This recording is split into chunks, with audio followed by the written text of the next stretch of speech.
was a movie, and it started now, forget about whatever financial disasters you've had, personal failures, relationship failures. What would the hero of your life's movie do right now? Hello and welcome to Dad's Dating After Divorce. My name is Jude Sandfall, the founder of The Divorced Advocate, and my co-host is Ralph, aka DSO from dadstartingover.com. Hey, Ralph. So today we are going to be talking about, obviously, dating after divorce, but my friend here has a new book out. And so first, Ralph, tell us a little bit about that new book. And then I think we decide we're going to talk about how not to F up dating after divorce, right? Yeah. Well, the book is called Divorce Panic, a guide for men starting over in life. And this book is actually a new edition of an existing book I had called Now What? And the book was called Now What? A Guide for Men Starting Over in Life After Infidelity, Breakup, and Divorce. So here, the problem with that title was a little wordy.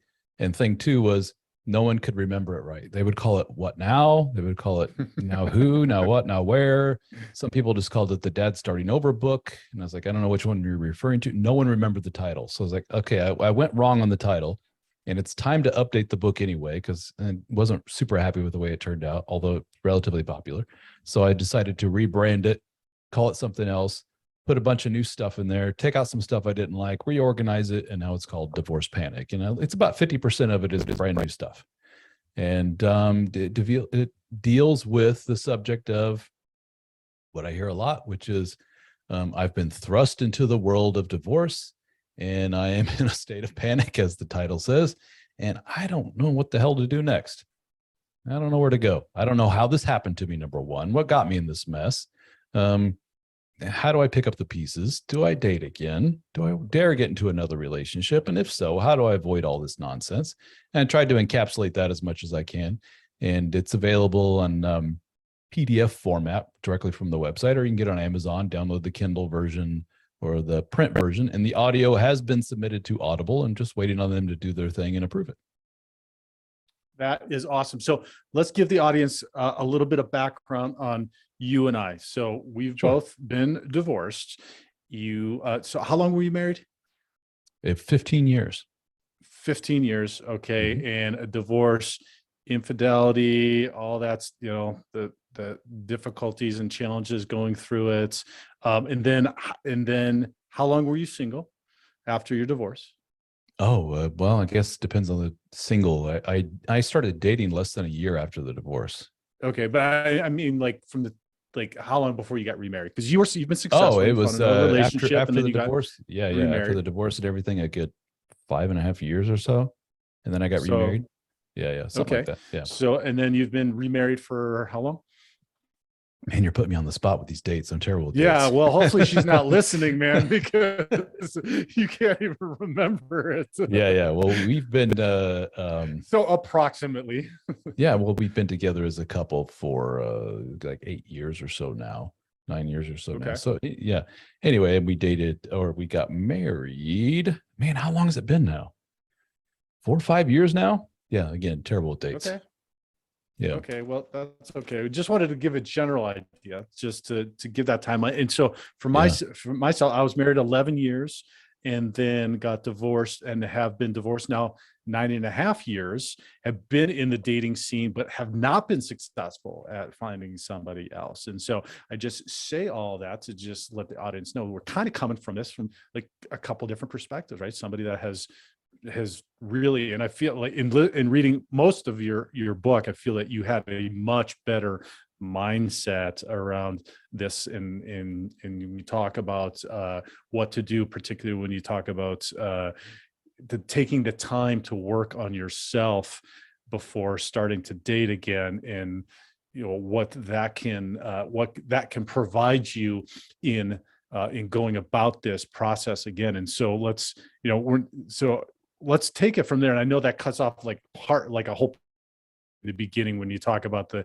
divorce panic, which I think maybe that really resonates probably with the majority of the guys, because the majority of guys are the ones that get served, right? 70 or 80%, something like that, are the ones that get served. And so no matter what the circumstances, that's always like Holy crap. So divorce, I think you're spot on with that name, right? Divorce panic, because that's got the first thing like, oh shit, what am I going to do now? And then you start thinking about all this crap that's going on. But we're going to cut past that first half of the book. But I just want to tell everybody, there's a lot of great information in that like first half, first 3/4 of the book. But we're gonna jump to the end where you start talking about the relationship game and talk about what to focus on yourself. But talk about the work that needs to be done prior to dating so we don't F it up, and why that's important and how it can really F things up if you don't. I'm often asked, how do you know when you're ready to date again? Yeah. Which I think for a lot of men means I could find Mrs. Right again. How do I know I'm ready for that? There's a lot of, or some men say I'm okay with the idea of casually dating, which I think a lot of men are fooling themselves. A lot of men end up saying that, but they end up falling for some woman, et cetera. So the best way I can encapsulate how do you know you're ready is you have a life, a sense of self, a sense of self-worth and everything, to the point where it's almost as if life has to kind of campaign to convince you to allow somebody else into your world. That's a very cumbersome way of saying, for example, let's say you're a dude who's kind of needy. He's freshly out of a divorce. I'm lonely. And he puts himself out on 19 different dating apps and websites. And he goes to all the singles mixers, and he spends a great deal of his time researching and looking into how to land another woman. Maybe not the healthiest way in the world to look at it. Versus another guy is like, his friend comes up to him and said, I have a woman I want you to meet. And he's like, I don't know, man. I got a lot of good stuff going on. I'm busy. I got the work thing. I got this thing. I got this other hobby thing. I'm going out with my buddies next weekend. I'm not going to be able to, if I do meet this chick, I'm not going to be able to meet her probably for like a month and a half because I'm so busy now with the kids and everything else. And it's going to take a lot for me to allow somebody else into my world because I got a lot going on here. I love how things are going.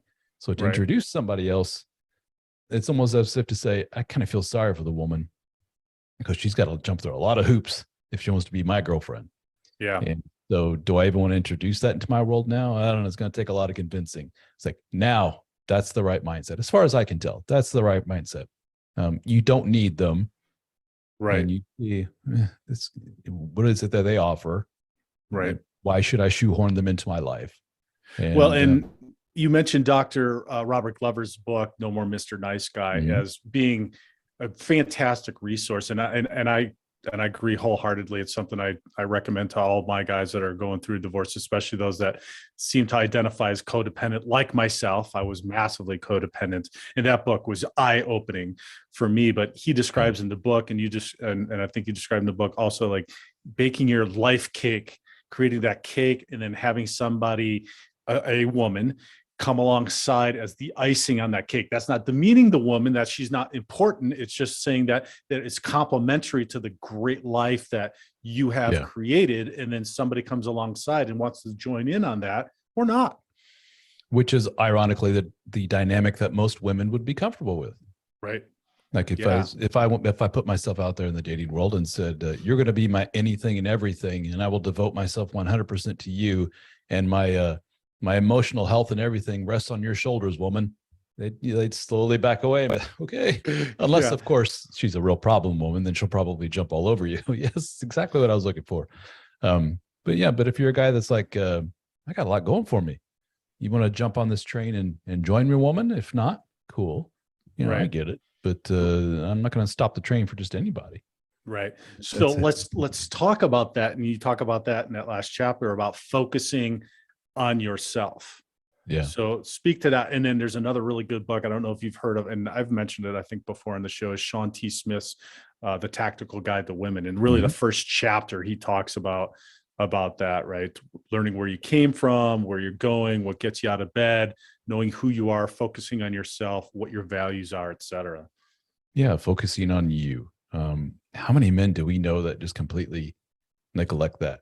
And that's everything. It's you. But we don't think about us as men. It's so easy to slip down that slippery slope of, I'm a dad, I'm a husband.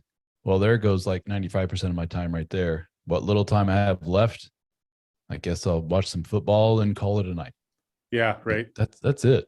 And so when a lot of men are thrust into the world of singlehood again, okay, the kids are with mom for the week. Well, all right, there goes the father thing. Mhm. Although I shouldn't say that. It's not really necessarily fair, because a lot of men find out that they end up going to the soccer games and the football games and picking this kid Sure. up from this event anyway. But still, you get my point. They're not there 24/7 like they used to be. Right. And then as far as the husband's thing concerned, obviously that's gone. So now I'm a single dude. Now what? And which was ironically the title before. Now what? What the hell do I Now do? what? And Right. yeah, a lot of men don't have the answer to that. I don't know. And I've been posting a lot on we just talked about this before on the TikTok, and I see a lot of the comments on there. There are a lot of lost dudes out there that are just like, Mhm. it's all gone. My wife just dumped me, left me for some other dude. I don't know what the hell to do now. I'm completely lost. I have no sense of self. Help. I don't know what to Right. do. Right. That's a very sad place to be. And the ironic thing is that we might not connect is that our wife or our soon to be ex or our ex was likely high probability attracted to all those things that you used to do that were Oh, self-care, the sure. things that you were interested in, the taking care of your body. And I know for me, so I was a former Division I athlete, and I was playing in men's leagues when I met her, and I was, still kind of doing some of the stuff that I did before. But when I got married and we had kids, that kind of stuff kind of stopped. And well, wow, guess what? Like, I got overly focused on the family, which is not a bad thing. You need to focus on your family, but I completely lost focus on myself. And Mm. wow, guess what? Affairs happen, the attraction goes away, sex stops, all that stuff. Because, and you talk about it maybe in the beginning of the book is about that. But then we find that post divorce, when we start doing that again, oh man, we kind of regain this attractiveness because Yeah, we're men again. yeah, think about it. Technically, we're doing the mating dance, aren't we? Yeah. Those South American birds on the nature shows that do the little Right. dance and fluff their feathers and build the Right. nest, and they're saying, that's basically what we're doing when you're the Division I athlete, the independent man with the cool car and the Yep. this and the that, and your body's in shape. You're just like, well, what do you think, ladies? Whether you know it or not, that's what you're doing.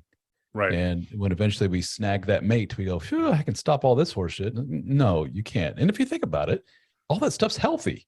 Mm-hmm. Physically healthy, mentally healthy, emotionally healthy. Why not keep it up? But it's really tough when you snag a mate to keep all that stuff up. Right. And that's what builds and maintains attraction throughout it, being having a mission, right? Having a mission as a man, having some goal towards what you're working. That's our masculine nature. And we get at least, and I'm speaking, so, guys, I speak from all of my experience. Everything I'm saying is me making all of these mistakes. There's a reason Rolf did it and got remarried in 5.5 years, and I'm still dating after 9.5 years. Like, I've done like all of this wrong. Everything you described, like what we're not supposed to be doing, I did it. Like, and part of that, maintaining that attraction is continuing to do that in your relationship. So when you start out, and so maybe this is the next step, we start talking about what we do and kind of creating those values of what we want and what we believe in, and then how we do that, and then how we bring somebody alongside, and how we stay true to what it is that we developed. Mm-hmm. The irony of all ironies is, not only do you need to maintain that sense of yourself and continue those mating games when you snag a mate and you're now monogamous, by my estimation, you kind of need to amplify them even further, because you are overcoming a lot of very natural tendencies to turn the knob down on the old interconnectedness meter, so to speak. So when you're at the very early stages of the relationship, the limerence phase, the falling in love phase, the puppy love, whatever you want to call it, oh boy, you are super attached. Mm-hmm. And then you get comfortable. And what we know for now, and there are books written on this, is that women, that sexy, interconnected, erotic, whatever you want to call it, knob gets turned way down as soon as they are comfortable and safe and secure in a relationship. That's not demeaning women. That's just part of their makeup. They need that little bit of insecurity and a little bit of, I'm not sure what's going on here, and newness to keep them going. Once that's gone, the knob goes, and then marriage, and then kids. So what's it take to crank the knob back up again? It takes some of that old dating stuff again, and then some. Right. When you first meet women, it's way easier to woo them than when you've known her for 10, 15, 20 years, and you got all that baggage between the two of you and everything else. So that's why I contend you better know what the hell you're doing and keep it up, and then bump it up a few notches. Well, and so also there's this challenge that we have now that maybe our fathers didn't, or generations before, is this whole social idea around dating after divorce, and women, this idea that women have in dating, and what we're faced with when they're coming to the table after divorce. And okay, so typically what we're going to find, and what my experience is, and I'm curious to hear yours, is we're going to find other women, or we're going to find women who are divorced also at our age or after divorce. So if you're past 30 and you're divorced, you're likely going to find somebody else that's also divorced. And there's this huge, I feel, and you mentioned in your book, this disconnect with women and what the dating world is like post-divorce. Meaning their experience versus ours. Yes, exactly.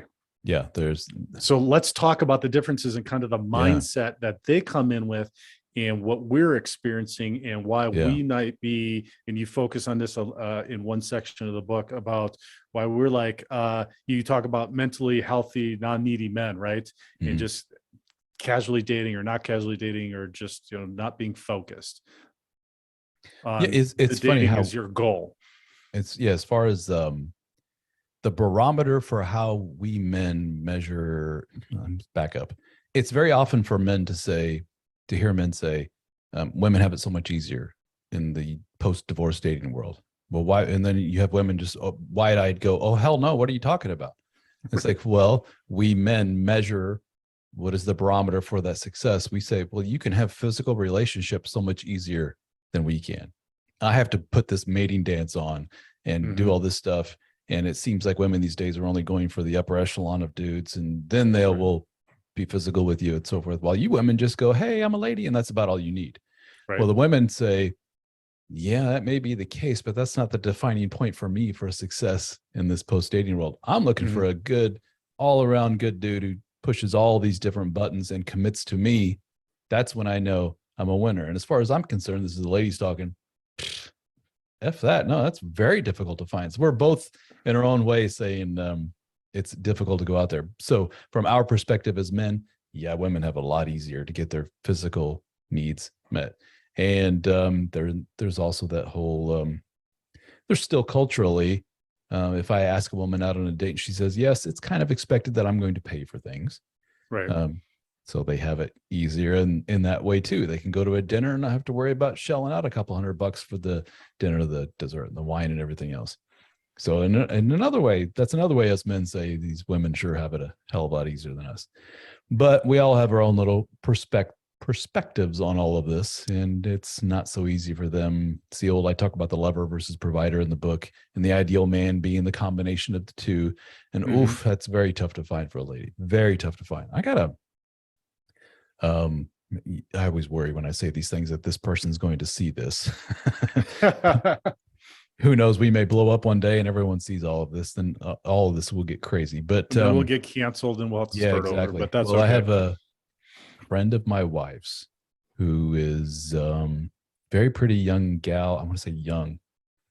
She's got to be early 30s at the most. I don't know her age, but she's at the point where I need a dude.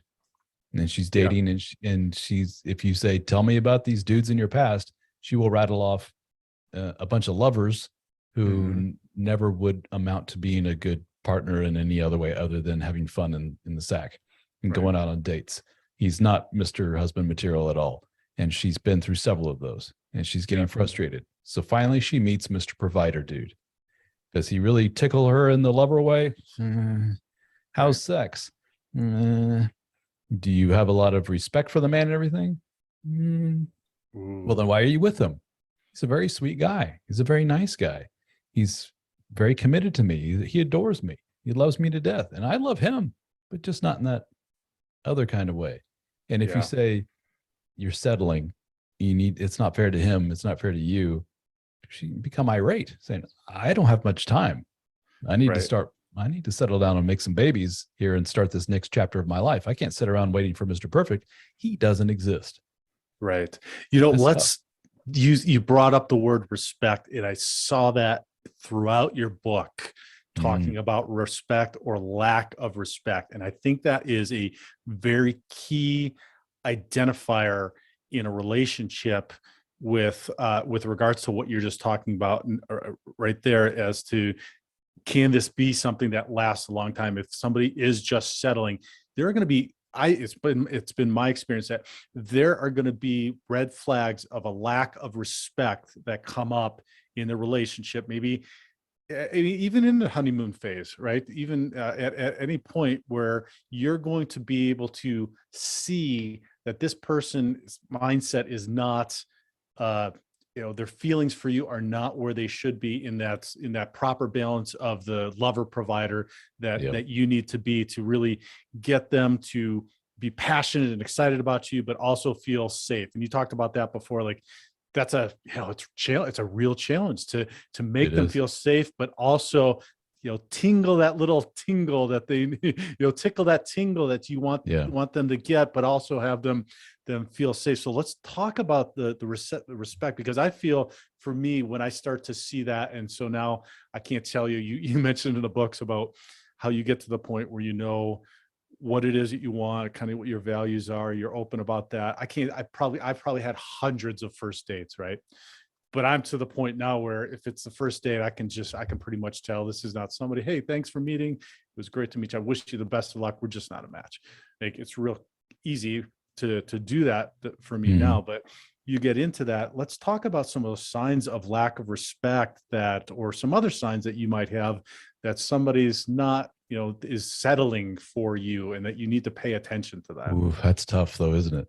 Yeah, it is. How do I think I know? it's a big one for guys to know, right? Because we get into these, and then again, I'm speaking from experience. I get into these relationships the second time, I'm thinking, oh, this is the one, but it's not, because they're looking for something that I wasn't paying attention to. And one of the signs that I've identified coming back, and that I saw in your book, is those red flags of lack of respect. Well, but here's the thing. Here's what makes it extra hard. And this is where we get really cynical and negative about relationships. And that's not the intention. This is just reality. Right. And the reality is that my friend that I was talking about, if you were to ask her man now, does your woman have respect for you? He would probably say, well, I don't know. How do you define that? What are the signs of respect? To him, in his mind, he'd probably initially think, she's loving to me, we're physical together, we're emotionally connected, and all these other things. I get a roundabout way of saying all of our traits and signs of respect from our woman as a man come from very basic things, such as, is she physical with me? Does she show me signs of affection?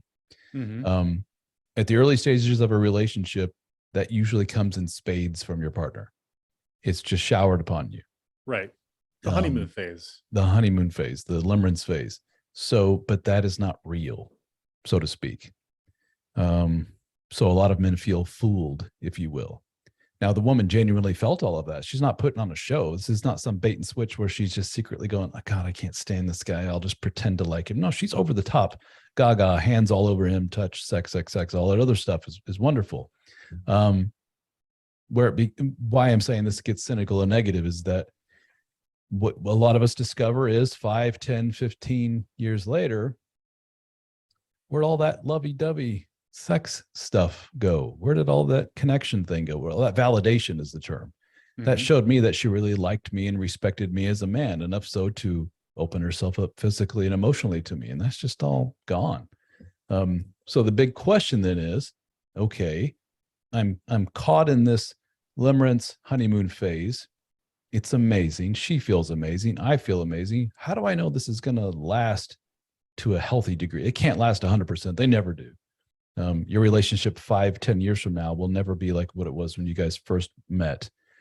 but how can you know some of it will remain at a healthy level to get your needs met as a man?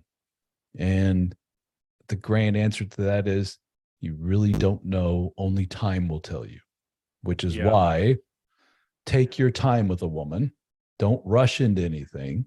I can't tell you how many men say, I met a woman, she's perfect. We've already blended our families. How long has it been? 3 months. Right. Dude, what are you doing? It should be 3 years. And some men hear that and go, no, I ain't gonna wait no 3 years. That's ridiculous. No. Right. Like, no, that's realistic, because you see your partner going through all those bad things in life. You see how they cope. You see how they deal with when the comfort and familiarity sets in. Then you see the quote, real her.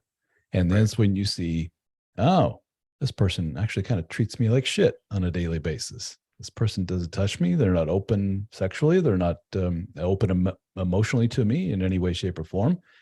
So that's how we gauge respect. And you really don't see those trait respects until years down the line, unfortunately.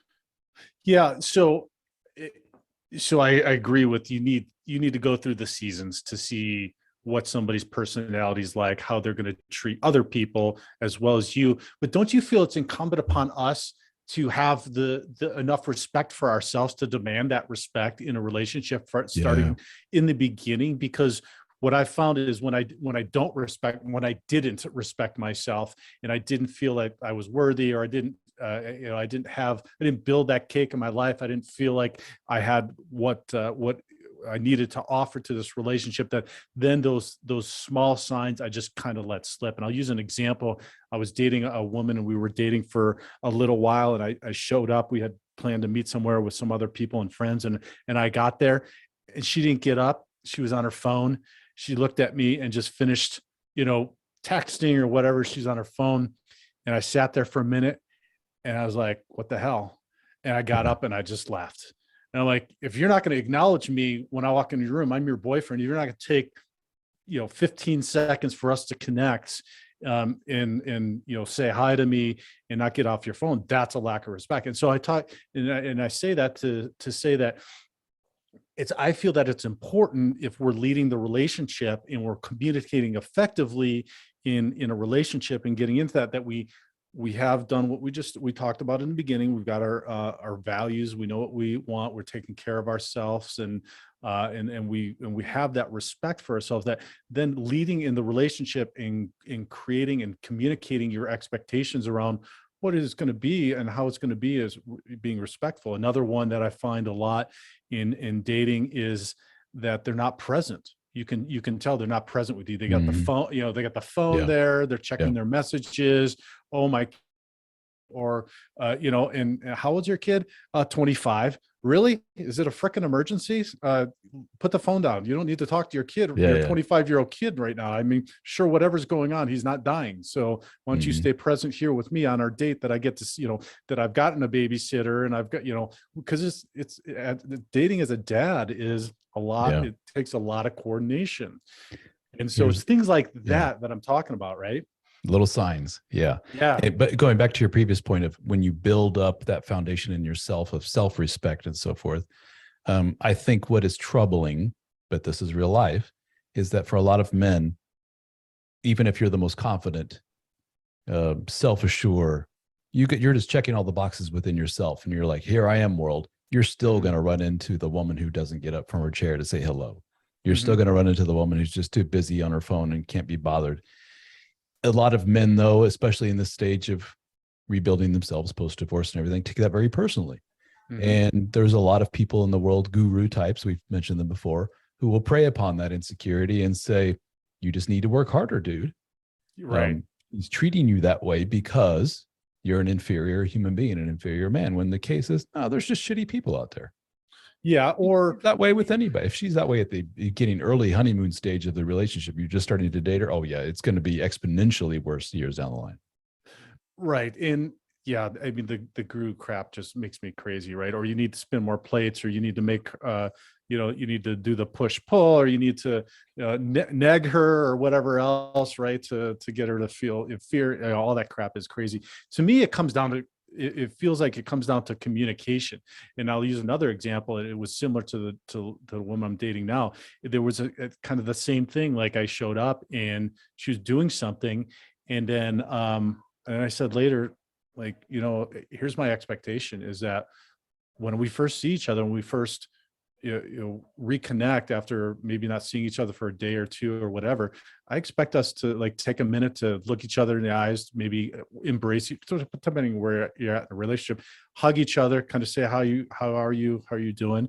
And she just didn't know, right? She didn't know that was my expectation.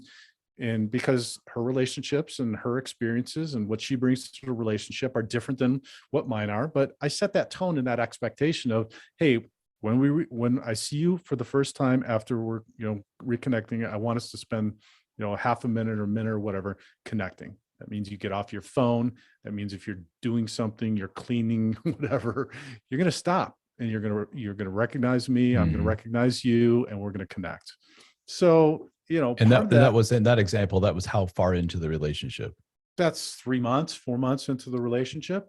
Yeah, still. And you should have the bouncy woman who's like, yoo-hoo, haven't seen you in a couple of days, and there were a couple of weeks or whatever, and Yahoo, but she didn't have those tools in her toolbox. She's just not wired that way. She's just kind of a, hey, you again.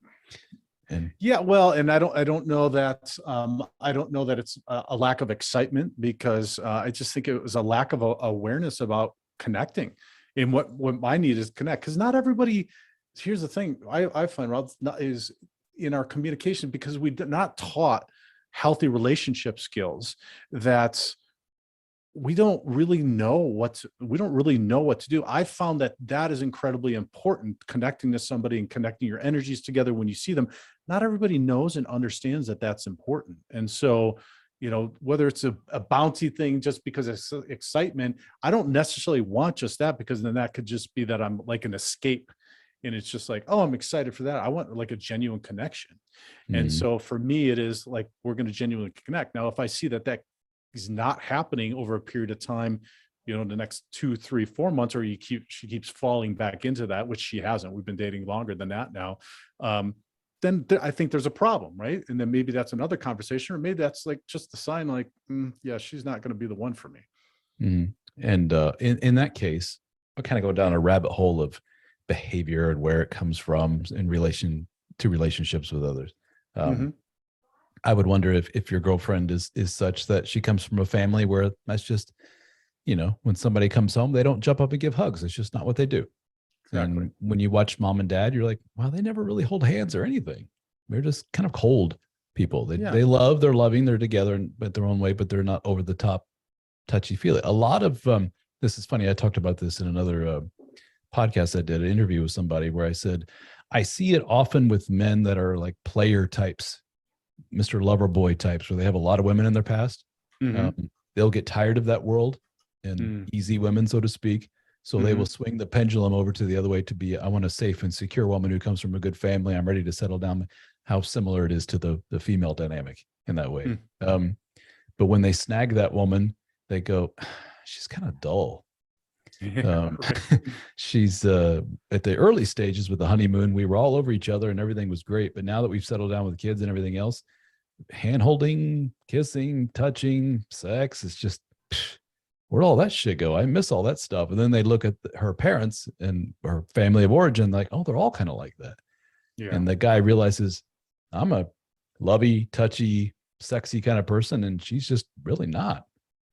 Right. So you got to weigh how much that kind of stuff is important to you, how much of that is naturally ingrained, how much of that is something they need to be taught. And if you do have to teach them, does that take some of the oomph away, so to speak? If I have to tell my woman, I haven't seen you in a couple of weeks, when I walk in through the door, what, you can't hug? That's kind of weird. All right, I'll give you a hug. I'd be like, fuck it, never mind. So, because that's for me, that's very important for me. I'm a very touchy, lovey person. Thankfully, I met a person who is too.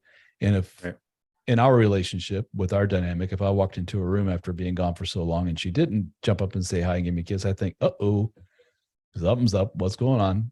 Let's talk about it. I would know. Yeah. So, well, and you don't know, you're not going to know until you, again, spend that time in defining what it is that you want, what you you're not what are your non-negotiables are in a relationship, and whether that's going to be something that is something that they can commit to, like being romantic or having a sexual relationship. You're not going to know that unless there's a period of time as to whether that person is somebody that is the same as you, and that's okay. Yep. Exactly. And again, that takes time. Right. Yeah. Well, the big thing is time. Don't rush in. Don't blend your families after 2 months or 3 months. Don't be getting married after 5 or 6 months. Don't be doing any of this, stuff, because if you're feeling that way, the probability that you are perpetuating an unhealthy relational dynamic is probably very, very high. If you can't wait, and give me your thoughts on this. If you can't wait a year to 2 years to really get really serious with somebody, then you're probably perpetuating an unhealthy relational dynamic that you have not identified, and you've not done the work on yourself that you need to figure out. Going back to that original guy I talked about, when do you know you're ready? It's going to take a lot of convincing for that guy to shack up with a woman and say, okay, you're mine. It's just you and I together, and only together, like a quasi marriage, if you will. It's going to take a lot of convincing, because that guy's got a lot going on, and he's going to look down the line and go, I don't know, man, is this worth dropping all my single life that I've built and this little empire and this little adventure I have of life going on to bring this person into it? Yes or no? And if you're the type of person that jumps right into something after a few months, you're not that dude. You're basically just looking to heal a wound, and it's not good. Right. And the way I like in this, Ralph, is for those business owners out there, if you've built this business, right, you've created and built this successful business, and you have a partner that comes in just like out of the blue that you met, are you going to just give them half of that business and then have them running the show in 2 or 3 months and say, yeah, come on in? They're like, here, I've done all this work and I've built all this, and I'm, created this empire, if you will. And yeah, come on in, you can run the show now. And then it's everything that I've done. Perfect, yeah. You're not going to do that. You'd be insane, right? As a business guys, we think that way when we're in business, but when we're in a romantic relationship, we're like, okay. But keeping with that analogy, it's perfect, by the way, because some business people do that all the time, and they hand over the keys to the business to people called venture capitalists or investment or angel investors or whatever it may be. Somebody who walks in with a big wheelbarrow full of money and said, I can really help grow your business and solve a lot of problems and open doors for you. Here you go. And against their best interest, they say, yes, I'm bringing you on. Here's 49% of my company. Thank you very much. And then they look back years later and go, oh, what was I thinking? I should have just, why'd I hand over? That's interesting. Yeah. It's interesting you mentioned that, because here's a little secret: is these dynamics that come up, like codependency, in our romantic relationships, aren't just isolated to our romantic relationships, right? So if we don't know what those are, if we don't have a clear understanding of what our values are, if we don't know what our non-negotiables are, then it's not going to just show up in our romantic relationships, and those are going to be a mess. It's going to show up in professional. It's going to be with all our other relationships as well. So hopefully, guys that are listening, that your divorce is a wake-up call for, and I know it was for me. Again, I'm speaking from my own, a wake-up call to this relational dynamic, not just romantic, just the way that I show up and how it permeated my entire existence. A lot of you guys listening to this, my video just froze. I don't know if you can hear me or not. Nope. Jude, if you can hear me, I cannot hear you. Yeah, I can still hear you. Okay. Hold on, let's wait for it to catch up here. Oh, there you are. Oh, that's always your frozen face there for a minute. We can edit that out later. Are you with me still? Oh, we got a bad connection. Yeah, I'm still here. I can hear you. Yep. Okay. I can still hear you. Let's say for a lot of men listening to this, a lot of you, not all of you, but a lot of you are basically at your core very needy little boys. Yeah. And you haven't dealt with it. And you're causing, in part, a lot of chaos in your life and the lives of all those you bring into it. So phrase I often use is, it's not fair to you to start up these relationships so fast and intertwine families and everything else, but it's also not fair to the other person that you're just helping to propagate all this chaos and everything. So again, we just keep coming back to, guys, what's the freaking hurry? Take your time. Yeah, exactly. Take your time, do the work that you need to do, and enjoy it, right? The dating you talked about, mentally healthy, non-needy men in the dating process is being something that you don't have to do, and that you don't have to create an end goal around. However, I do want to talk about that in one context. You do mention, I think you said that don't make marriage the end goal. Is that what you said? So yeah. I'm curious for particularly those of us that, and obviously you're a believer in marriage, right? I'm a firm believer in marriage. How do we traverse that if we do have a desire to remarry? I guess you will have to put that on the back burner as if it happens, it will be a rare but beautiful occurrence. But a lot of things will have to fall into place in order for that to happen again. But I think if you go into this of, all right, I'm going to open up these dating accounts and cross my fingers, I find the next Mrs. Right. I think that permeates everything about your brand, the image, the energy. There's the word, the energy that you're putting out there, and it tiptoes towards that neediness. And you start framing and everything in your existence in this dating world in terms of a lot of comfort and a lot of safety, a lot of familiarity, a lot of providership. And that is something that is not necessarily fun, sexy, exciting. And if you have a woman who's got a good head on her shoulders and she's in this just to meet interesting men and spend time, and if a relationship happens, it happens, I think you're going to scare those kind of women away. Right. So I'm curious because for me, that seems counterintuitive, because I feel like you need to have some sort of intention around what you're doing and when you're dating. And that intention can be that I am just out meeting women. I don't want anything serious. I'm just looking to, meet people, or just looking for a sexual relationship or whatever it is. That's okay to have that. I feel like it's okay to have that intention, but that intention needs to be clear. It needs to be clear in your mind what it is.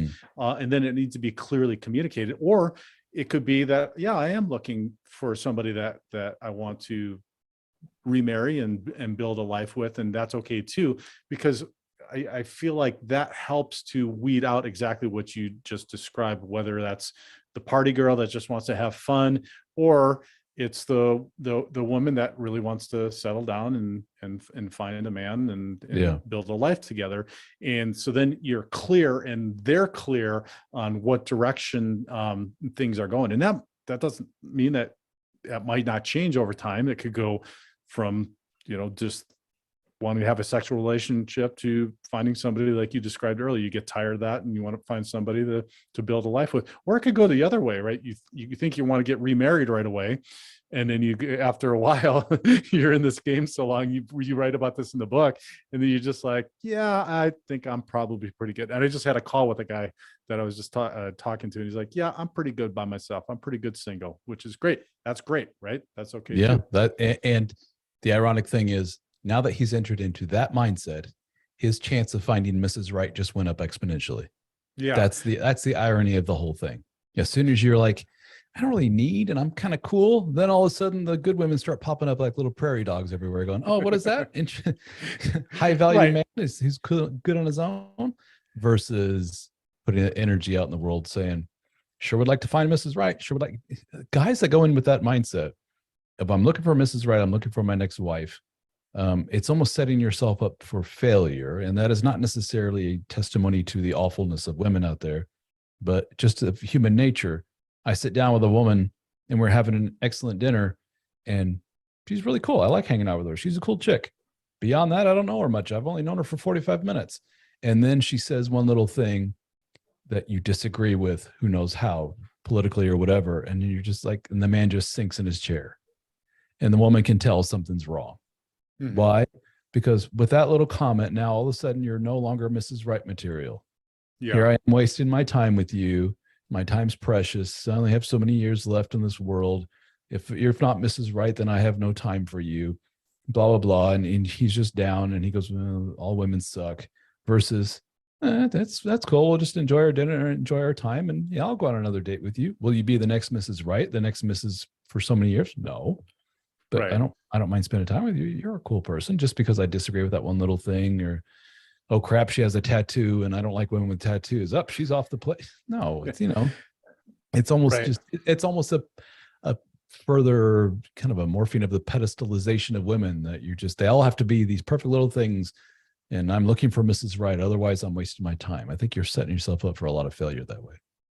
Well, don't you feel like it's all about your mindset and how you frame what it is that you're doing and what your expectations are? And then clearly, again, I'll go back to the communication. I feel like the communication thing is the one thing that is lacking the most in our modern in our modern dating, is that we're not very clear. And maybe this was always the case. I don't know, obviously, but being very intentional about what you're doing, but being very clear about it. I feel like I can still, me personally, I can still have that mindset, because so in my dating, my intention is I want to get married again, right? So my mindset is that's my intention. And if somebody immediately, if I meet them and that's just not something that's on there, then it just makes no sense for me if there's not ever the opportunity. Now, maybe that means, yeah, we could still go out and have fun and do something, but just know that we're not going to go down this, we're not going to go down that road, and maybe it's just physical or whatever it might be. That's great. But it's clear. It's very, very clear. And I know that if I find somebody else that I'm interested in maybe pursuing that does want to go down that, then this is going to end, right? Because I was clear. I have the intention. It's clearly stated. It's clear in my mind. The other person knows, the women that I'm going to have a monogamous relationship know that this is basically, are you somebody that is marriage material? Are you somebody that can be a mom or a stepmom or something like that? Are you pretty overt in the early stages of the quote relationship, getting to know a person? Like, these are my intentions. Do you tell that woman, like, in a roundabout way, however it comes up in conversation? Do you say, just so you know, my future plans are to eventually marry again? What do you think about that woman I'm dating? Yeah, I'll be open. I would say that could be quite a turnoff. Oh yeah, absolutely. It's a total turnoff to lots and lots of women. Now, the reason being, not necessarily because, ooh, marriage again, but ooh, kind of soon to be talking about that, isn't it?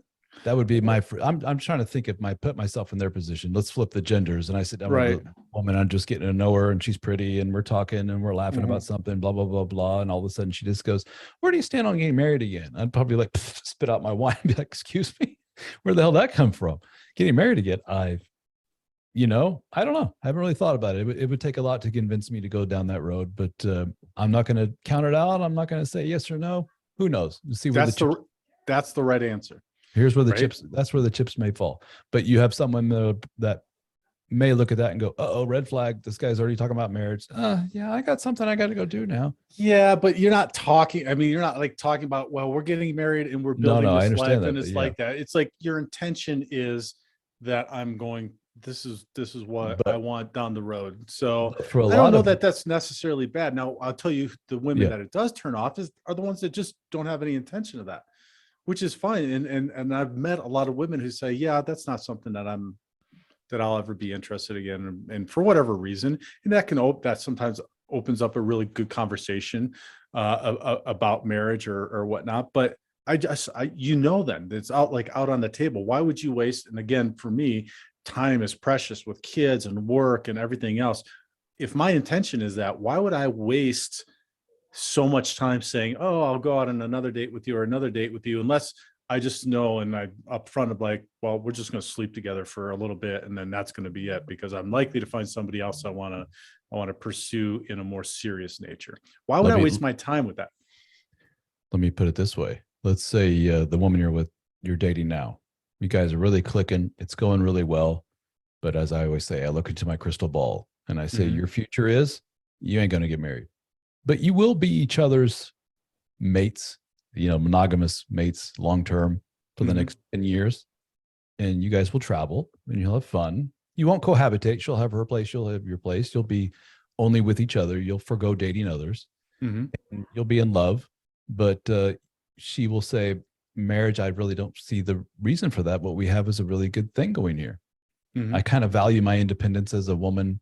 You know, a few days a week I'm on my own. That's cool. And then I see you a few days a week and we can go out and we hang out with your kids and all this other stuff. But marriage, yeah, I've been down that way, sweetie. And that's just not for me anymore. I don't see the need for it. Does that immediately make you go, yeah, I'm not going down that path? Yeah, Unless, for me, yes. Yeah, that would be like, yeah, that's okay. It's great to meet you. I'm looking for something that's a little bit different. Now, that could be the flip side too, because if you're just looking for something like what you just described, and the woman that you meet is looking for marriage, being upfront about that, what your intentions are early on. And again, this is like not first date, right? Not second date, and maybe not even the first couple of months, because you're really just even looking to see if this is somebody that you really like to spend time with, because you don't need to get into all of this if it's somebody that you're like, oh yeah, I can't, I've spent 6 dates with and I don't really want to spend any more time with. But like early on in that relationship, in the first 3, 4, 5 months when you're dating somebody, so that then they're not thinking, because here's the thing with women, they're not great communicators. They're not, there's this whole fallacy that they're great communicators. They're great emoters, right? Mm-hmm. They emote very well. So you might see some kind of emotion coming up because they're upset, but they don't know where you stand, but they're not great communicators. And that's why it's incumbent upon us, I feel, as leading the relationship, that we need to be open about what the intentions are and then leading the relationship in whatever direction that might be. Mm-hmm. I would agree with that, but just with the caveat that if you are putting out there relatively early, let's say 5, 6 months after dating, whatever it may be, that marriage is my end goal here, sweetheart, talking to the woman. And if you tell me right now that there ain't no way in hell I'm going to marry, well, then I'm out of here. Well, I think you just eliminated quite a few candidates there. And your pool just shrank down quite a bit. And in some of those women's defense, it may be I've had my kids, I've had my this, I've had my that. I've already gone through 1 divorce. I'm not ruling out marriage, but 5 months into knowing you is not when to talk about it. Let's have this conversation again in 3 years after really getting to know you, Jude. Mm-hmm. I could see she has a point. Like, because she's smart. Women are pretty pragmatic about this kind of stuff. Mm-hmm. I want to get to see the real you. I want to see you're for real. I want to see that you can take care of yourself. I want to see that you're Mr. Independent, that you're fun, caring, loving person. If we're talking about, hey, if this really takes off, what do you think about marriage? Not necessarily you and me, but if you're in the future next man, I'm not comfortable having that conversation just yet. Talking as the woman. Let's have that again another year or two, maybe. So don't you feel with that philosophy, though, that contradicts what we were just saying earlier, which is bake your cake, create this life, know what your values are and know what your non-negotiables are, if you're saying, well, let's just wait and see? That's fine. And if you are, especially if you're a socially conservative person and marriage means a lot to you, and I mean, you could, and none of this is wrong in any way, shape, or form. You could be of a certain religious background. Mm-hmm. You could say I'm an Orthodox Jewish person, and it's very important for me to find a fellow Orthodox Jewish woman. Oh, you're Catholic? I'm sorry, this is not going to work out. That doesn't make you a dick. Right. that's your value system. Right. But I think anyone would pull that man aside and say, good for you for sticking to your principles, but I hope you realize what your dating pool consists of now. And if he goes, and if he says, that's cool, I'm fine. Mm-hmm. And you realize your chances of being alone from now until the day you die are higher than the dude who's willing to date the Catholic or the Muslim or the whatever. He's like, that's fine. Well, then cool. Right. But what I hear from you, though, is a lot of time's a wasting. And I would really love to get married again. So that you're kind of in a little bit of dilemma there. You're shrinking. Yeah, go ahead. Yeah, you're absolutely right, because it does shrink your dating pool, and you've got to be okay knowing that that's true, and that you might be alone, and that might not ever happen, because as you talk about in the book, like the probabilities of that happening and the high risk factor, and Sean's book is, the tagline is how men can manage risk in dating and marriage, right? There's a high risk at absolutely. dating. There's a high risk in dating period these days, but in getting married again, and going through that whole process again, there's a huge risk, which is why you talk about in the book, And like men not doing that. Not necessarily just the risks involved, because we're being very vulnerable, emotionally vulnerable, financially, and so forth as men. Women too, they can make the case, but it's just, and I covered this in the book, the environment right now makes it very, very difficult to say you and me forever and ever. And we could go on and on about the economic environment, the changing of gender roles, all of these avenues for stepping outside of the relationship, all these temptations and so forth. I think now more than any time in history, it's tough as hell to say it's you and me and only you and me. Yeah, I agree 100%. I'm curious, Ralph. So if you had that mindset when you were dating your wife, what was it and when was it that you guys started to have that conversation of, let me start with first, when did you start thinking, maybe I would want to get married to this woman again? And then when was it that you guys had that conversation? I couldn't pinpoint the aha moment. Complete transparency, I felt pretty hard for the woman pretty early on. Mm-hmm. It's going to sound cold and terrible, but I live in an area where if you knew me and my personality and such, you'd probably say, wow, you're just a fish out of water there, aren't you? Yes, I am. I dated a lot of women where I just left going, this ain't going to happen. So my wife is very much an outsider from this area, literally from another country, intellectually had it all going. So boy, a lot of boxes were checked. But when I look back on the relationship and I played it right. I took it relatively slow. When we first started talking and after meeting and everything, it wasn't just boom, boom, boom. We got to meet again. We took our time. We had our independence. She had her world. I had mine. So we played it right. When did I finally know? I don't think there was a defining, that's it. She won the prize. Now I'm going to ask her to marry me. It sounds cliched, but it was just repeat over time thing. And I think I proposed to her a good, I don't want to lie, 2.5 years after knowing her, I think is when I proposed. And then we were married a good year after that. But here's the thing. We were both adults, both mature, very communicative, to your point, very open about a lot of stuff. Both still healing very much from the first marriage. So a lot of our talking was, how did first relationship go in the toilet? Well, let's talk about that. So you did this, I did that. He did this, she did that, and blah, blah, blah. So a lot of talk about that. We saw each other through a lot of hardship very early on. It was almost as if the universe, God, whatever you want to call it, was testing us. Here's this obstacle. Here's this obstacle. Here's this terrible thing. Here's this death and all this other stuff. What do you think? So we got to see each other at the worst of the worst. Right. So we was really put through the test in a relatively short amount of time, 3.5, 4 years, whatever it was, before we got hitched. So the circumstances were all just right. When we've been, knock on wood, pretty good so far. Who knows? Something can happen. It could go in the toilet pretty quick. I've heard it all. Now, I'm not going to live my life just sitting here wincing, waiting for the bad stuff to happen. Bad stuff happens, it happens. We've been pretty good about weathering the storm so far. Yeah, well, and it sounds like those challenges early on were a sign, and so that's one of my values and non-negotiables. Somebody that can in a healthy manner get through difficult and challenging times, and if they've had difficult and challenging times in their lives, and I've seen that they've come through those in a healthy manner, then that's a green flag for me. So somebody that's lived this cushioned life and absolutely pampered life, that would be great if they're still healthy, but the probability that they're going to get through something, because there's going to be shit that's going to come up, is lower than somebody who's been through something that's very challenging. And the only way to see that is time. Watch as life hits them upside the head a few times. And unfortunately for a lot of men, the greatest gamble of all is, for a lot of men, everything was great. We endured a lot of stuff. And then we had children.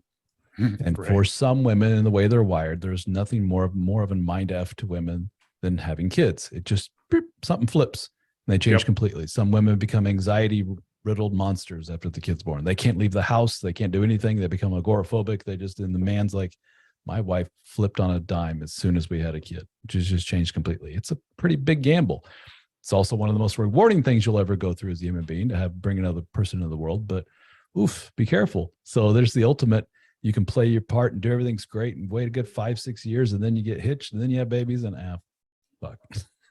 Right. A lot of guys tell that story. And that's just kind of life, right? Say lovey. That's kind of life. That's life in relationships. That's life in business. We just never know what the heck's going to happen. We just got to prepare ourselves to be, how we can deal with those challenges. Let's talk, like, we're getting a little bit long here, so we probably got to wrap up, but Yeah. I wanted to talk about we talked about how you guys healed through the beginning of your relationship and did a lot of work on your respective selves by being in relationship with each other and going through those challenges. Let's talk about relationships post-divorce in the context of having those be like transitional healing relationships, to where what I just talked about. And again, this is the big reason why I feel it's incredibly important to know what your intentions are and then communicate those intentions, because in the beginning, I should have been clear with the women that I dated that I'm just out of divorce, and this is going to be a transitional relationship. I'm going to be I want to date. I want to spend some time together. The probability that I'm going to get married to you is very low, but if you're okay with that, like, let's go forward, which I hadn't done the work. So I was completely clueless, but they talk about this, and there's a good book called Rebuilding After Your Relationship Ends, and having these transitional relationships that can actually be healing.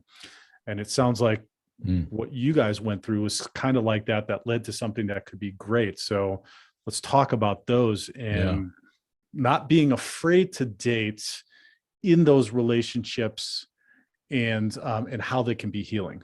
That's a bit of a scary thing, because I deal with so many needy codependent men that if I gave them the thing of, it's okay to date, and there'll be kind of a bridge between you 1.0 and you 2.0. They'll help you grow as a human being. So many men jump on that like a dog on raw meat and like, woohoo, I'm going to date again. And then they're off. And then the next thing they know, they're cohabitating with a woman after 3 months. So right. Where's that defining line between help you grow versus, dude, you got a lot of work to do before you even jump into that deep into the pool there? I don't know. I don't know how we define that necessarily, except for what I talked about earlier, where you're the guy who eventually goes, I don't know. I think I'm pretty good on my own. It's going to take a lot to convince me. Then you're ready. Yeah. Those guys who are like, maybe I need to jump into a relationship to help me heal from all this relationship. Maybe I need to date again or get to know some people to help me heal from all this. There's therapists who espouse that and say, right, that's the way to do it. And they may very well have a point, but like we learned with all these things, it's not a one size fits all thing. For some guys, that's a recipe for disaster. Also, for some others, it's absolutely what they need to do. And I don't think either of us are qualified to give, tell when. I guess you'll know when you know it. You'll find out pretty quick. Right. Well, I feel like what you have mentioned, and you mentioned in the book, is taking the time to really know yourself. If you've learned, and maybe one of the things we can leave the guys with is, if you've learned and truly come to understand your part of the relational dynamic that led to the failure of your marriage, that might be an appropriate time where you can start to test new relationships, because then you're aware of, like for me, it was being aware of my codependency, right? And how I show up in that, but then, being aware of it and then putting it in practice, right? It's the difference between knowing how to work out and actually working out. Then becomes a different thing. Maybe that is a criteria we can leave them with. And, if you can understand that, then maybe it's a good time. And so then that depends on the person, right? Like, I had no business doing that for years until I figured it out. And so maybe it's with that's 3 months. With the caveat that there's kind of a subset of men that I talk to that are kind of professional self-helper types, and they read every book and do everything else. and they're like, I'm ready. You know, they've done all this introspection and all this self-work, and they take that energy out to the dating world. And the women are very turned off by a guy who's all about let's talk about boundaries and what have we learned from our previous relationship. And the woman's like, I just want to have a drink and have fun. Can we cool it with the relationship talk and stuff? You know, that's not the coolest dude behavior in the world. So eventually guys come down from that and they're like, okay, let's smooth things out. So maybe that's their transition period of talking things out with people. It's almost like a form of therapy to talk about this stuff with others. And they unfortunately do so with the women that they're dating, and they quickly realize, all right, maybe I need to cool it with this a little bit. Yeah, for sure. Do your work with your therapist and your coach. And maybe your buddies that can give you some healthy feedback. But yeah, try not to do it. And that's a good relational relationship criteria too. To like, there's a line where you need to stop, and you need to do your work without your spouse or your girlfriend or your romantic relationship. You need to do that work yourself. It's funny. We had a guy recently on the fraternity who said he's single again, I think relatively newly single. And he was sharing a lot of my DSO related stuff on his public, everyone sees his personal Facebook page. Mm-hmm. And he was dating some gal, I guess, or talking to her online or something. And she saw his Facebook and saw all these repeated postings of dad starting over this, dad starting over that, a relationship talk and podcasts and blah, blah, blah, TikTok, this and that. And the woman said, I don't think you've healed properly from your first relationship just yet. I think I'm going to back off from this. And I think she's got a point. Yeah. As much as I love, thank you for pushing my stuff, dude. If I saw my friend over and over and over again posting that kind of stuff, I'd probably be like, hey, he's still working out some things. So, right. Yeah. So then what is that? That spells doom for my relationship, right? Because I'm just doing this all day long with guys all the time, right? So yeah.